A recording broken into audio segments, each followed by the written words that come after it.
This trip, it's been a long time coming. Today isn't just about another scenic drive or a forgotten road tucked away in the mountains. For me, it's personal. I first heard about this place as a kid.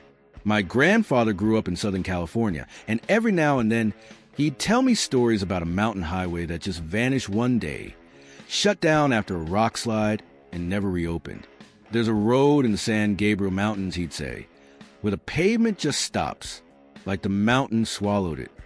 As a kid, I thought it was just a story, something out of a movie, but last week, one of you dropped a comment about an old forgotten highway, State Route 39, and suddenly it all clicked.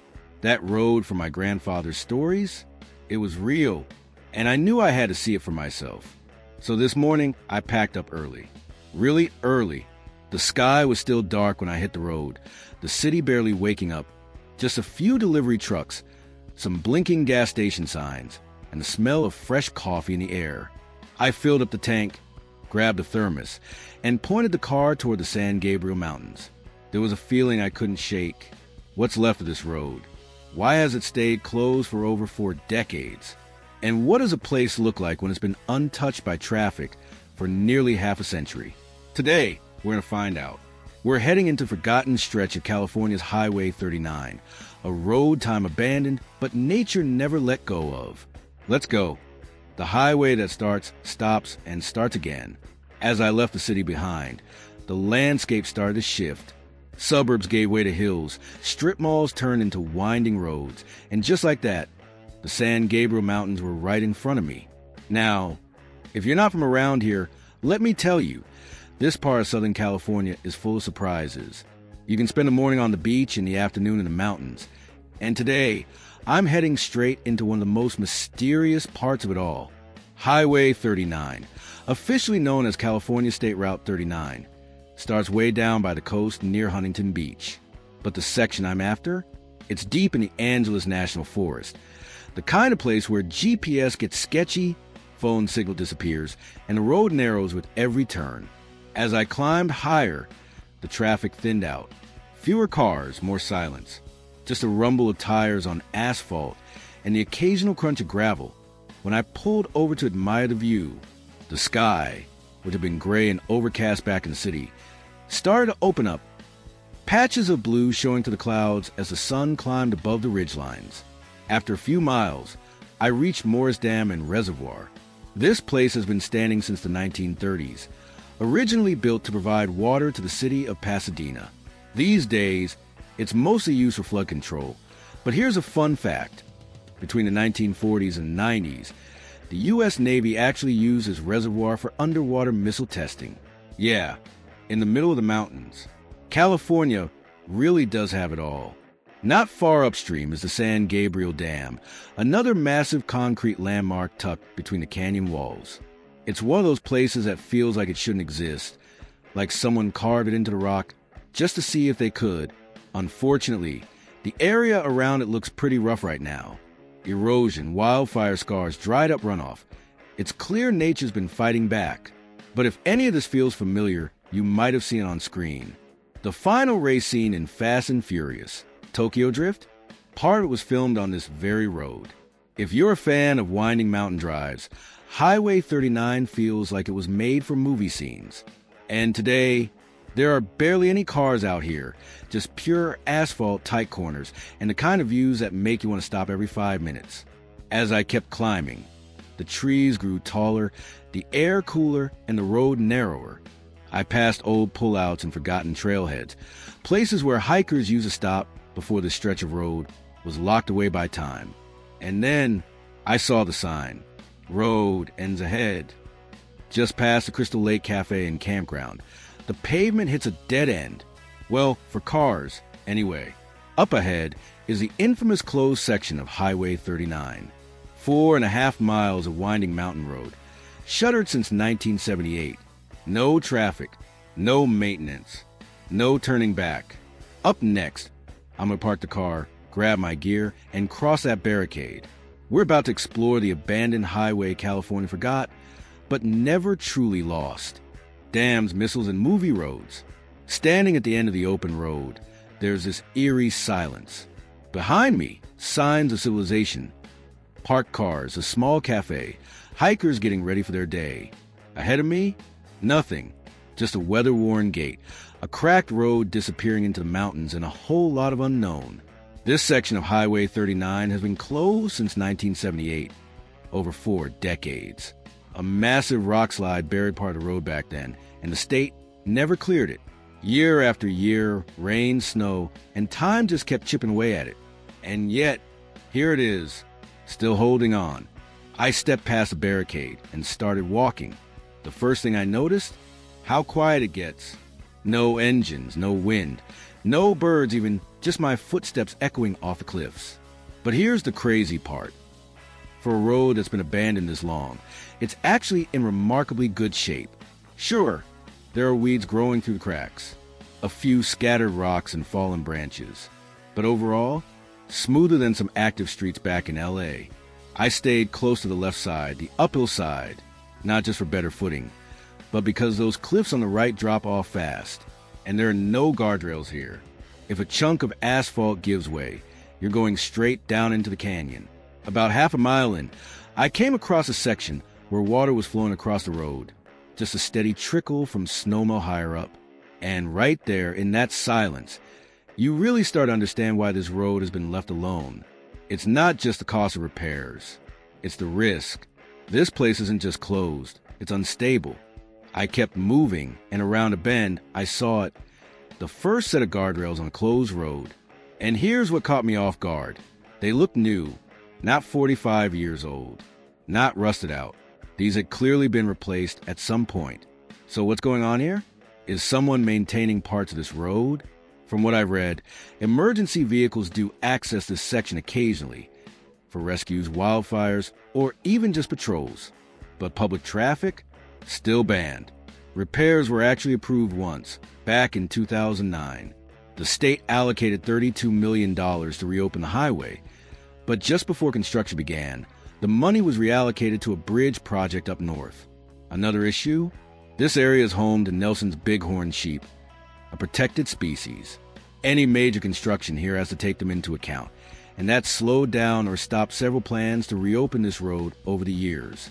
I walked further and maybe a mile, maybe a little more, and even though the road surface was still decent, I started seeing more and more debris, chunks of rock, dirt slides, exposed rebar from old barriers. It's the kind of place that makes you look up nervously every time the wind shifts, because you're never quite sure what might come tumbling down. But man, the views. Looking out from one of the bends, I could see the valley far below, a blanket of smog covering Los Angeles in the distance. And behind me, nothing but wilderness. It's surreal. You're just 90 minutes from downtown LA, but you feel like you've stepped into another world, one the world forgot. Crystal Lake, and the end of the line. As I continued walking deeper into the closed section of Highway 39, something started to shift, not just in the landscape, but in me. The deeper you go, the more wild it feels. The pavement narrows slightly, cracked and uneven, as if the mountain is slowly trying to reclaim it. Trees lean in from both sides, casting long shadows across the road. Ferns, moss, and even the occasional wildflower peek through the asphalt. It's like nature is quietly erasing our footprint, 1 inch at a time. There's a certain melancholy beauty here, a kind of silence you only find in forgotten places. And that's when I started thinking about what this road was meant to be. You see, when Highway 39 was completed in the 1960s, it was supposed to be a major scenic connector. It would take you from the sunny coast in Huntington Beach all the way through the San Gabriel Mountains, and eventually link up with California State Route 2 at a place called Islip Saddle, a mountain pass deep in the forest. From there, you could drive all the way across the Angeles crest of Wrightwood and beyond. It was supposed to be a grand alpine highway, California's answer to the Blue Ridge Parkway. But that dream never came true. The road was plagued by landslides almost from the beginning. Repairs were constant. Winters would shut it down. And in 1978, that massive rockslide just sealed its fate. And here's the wild part. If you're standing here today, just 4.5 miles of broken pavement separate you from that connection to Highway 2. Only 4.5 miles. And yet, because of that gap, It now takes over 2 hours to drive from one side to the other. There's a real sense of what could have been here. A nearly complete scenic highway, chiseled into the side of the mountain, lost to time and politics. But even in its abandoned state, this road has found a new purpose. As I walked, I passed a couple of cyclists, slowly making their way uphill with loaded packs. No cars, no engine noise, just the whir of tires and labored breathing. A little later, I spotted a pair of hikers sitting on a ledge, eating lunch with their legs dangling over the edge of a sheer drop. I asked them how far they were going. All the way to Islip Saddle, they said. We do this hike every spring. Turns out, this trail is kind of a local secret, hidden in plain sight, a wilderness corridor that's quietly become a favorite for serious hikers, trail runners, and adventurous cyclists. The irony? If they ever do repair this road and reopen it, all that quiet beauty will probably vanish. It'll go back to being just another mountain road, with honking horns and overheating radiators on summer weekends. In a strange way, the closure preserved it like a time capsule, not just of infrastructure, but of how we used to dream about travel. Big scenic highways, exploring the mountains, windows down and hair in the wind. Rockslides, big plans, and bighorn sheep. The further I walked, the more the road began to fall apart. Potholes widened into craters. Entire chunks of asphalt had slid away, leaving jagged drop-offs with no warning, no rails, just open air and the distant rush of water hundreds of feet below. And yet, the road still clings to the mountainside, like it refuses to let go. I stopped in front of what used to be a sharp curve, now a fractured ledge, barely wide enough for one person pass. On the edge, I could see the twisted remains of an old guardrail, rusted through, half buried in sand and rocks. Time, wind, and rain had taken their toll. At one point, I heard a low rumble behind me, not a car, but a small rock fall just up the ridge. A few pebbles skittered across the pavement and over the edge. It was a gentle reminder, you don't mess with the mountain. Up here, nature always gets the last word. Looking around, I started to notice subtle signs of human effort. A few fresh bolts in rock wall, some relatively new guardrails in odd places, even faint tire tracks from emergency vehicles. It's not completely forgotten. Crews do come up here from time to time, likely to inspect or manage fire danger.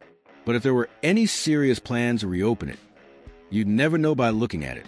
Back in 2009, the state actually allocated $32 million to repair and reopen this exact stretch of Highway 39. It was finally going to happen. Engineers were ready. Environmental studies were in place. Construction was set to begin. And then, just days before work started, the funds were rerouted, literally, to fix a bridge on Highway 1 up in Northern California instead. Highway 39 was abandoned again. Part of the issue is that this area is home to Nelson's bighorn sheep, a protected species. Reopening the road would mean disturbing their habitat. That adds a whole new layer of complexity and cost. So here we are, 45 years later, and still no solution. And honestly, I'm torn. On one hand, I'd love to drive this road end to end someday, to feel that curb beneath my tires, to see those views without hiking for hours. It would be one of the most epic drives in the state. But on the other hand, maybe keeping it closed is what saved it. Out here, there are no billboards, no gas stations, no RVs or tour buses, just the sound of wind in the pines, the occasional bird call, and the crunch of gravel under your boots. It's the kind of silence that's hard to find anywhere near Los Angeles. Eventually, I reached a bend where the road was completely washed out, just sheer rock on one side and a landslide down the other. That's where I stopped. I stood there for a while.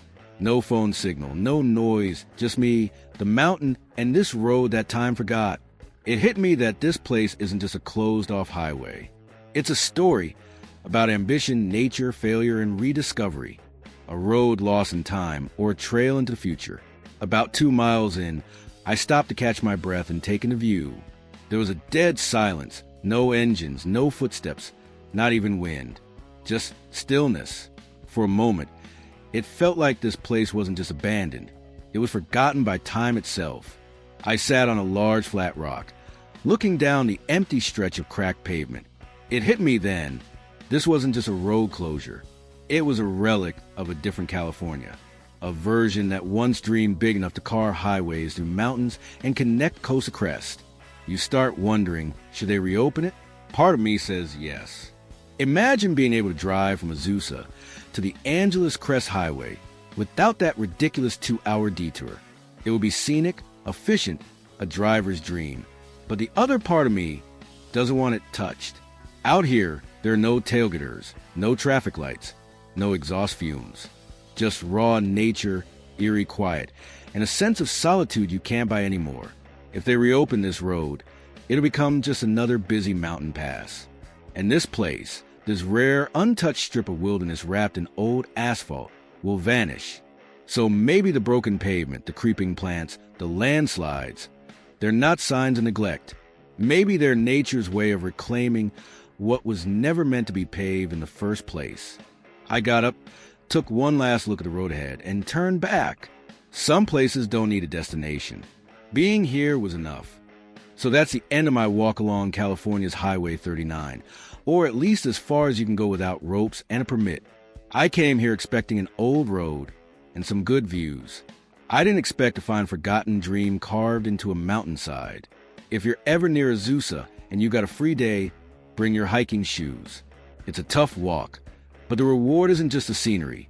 It's the peace, the solitude, and the sense that you've stepped back into a version of California that almost was. Thanks so much for coming along on this adventure. If you enjoyed the journey, give a thumbs up, maybe subscribe for more, and tell me in the comments, would you want to see this road reopened? Until next time, stay curious and stay safe on the road.